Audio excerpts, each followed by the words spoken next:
L'approche descriptive en évaluation, c'est celle qui a été utilisée depuis des dizaines et des dizaines d'années. C'est celle qui consistait en gros à demander à des candidats ou des collaborateurs de compléter des évaluations. Ça pouvait être sur la personnalité, les motivations, style de management ou autre. Et à partir de là, on observait, on récupérait en gros une description de leur mode de fonctionnement, leur talent naturel.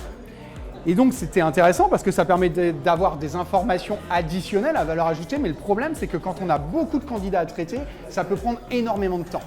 L'approche prédictive, en revanche, elle va consister à utiliser l'ensemble de ces mêmes informations, mais d'aller un petit peu plus loin. On va pouvoir anticiper deux choses. La première, c'est la capacité des candidats à réussir en poste pour le job pour lequel on souhaite les recruter. La seconde, c'est leur capacité à être heureuse, engagée pleinement au sein de l'entreprise.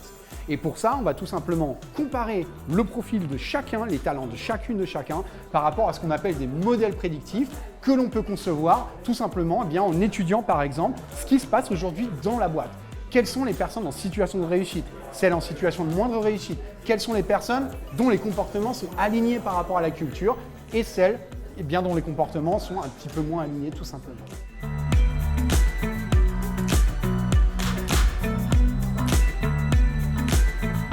Aujourd'hui, toutes les études qui ont été réalisées sur le sujet montrent que les apports de l'approche prédictive en recrutement vont se traduire par, tout d'abord, la capacité à recruter plus vite, parce qu'on a tout simplement les bonnes informations à disposition. On va recruter des personnes qui vont performer à de meilleurs niveaux, entre 20 et 30% en moyenne, performer plus vite, mais également rester jusqu'à 2 fois plus longtemps en poste.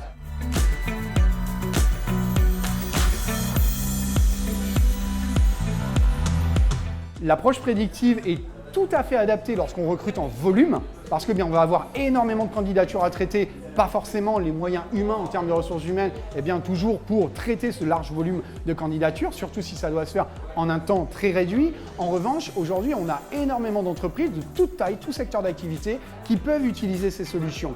Alors certes, ça sera plus simple si on a beaucoup de collaborateurs en poste pour monter un modèle prédictif, mais ce qu'il faut savoir aujourd'hui, c'est que il y a également des modules qui permettent de définir soi-même les critères que l'on va sélectionner, ou encore d'utiliser ce qu'on appelle des modèles de benchmark. Donc il y a plus de 400 modèles qui sont préenregistrés dans Assessfirst par exemple, pour si on se demande à quoi ressemble un auditeur dans la finance à Singapour, aujourd'hui on a des modèles que vous pouvez utiliser.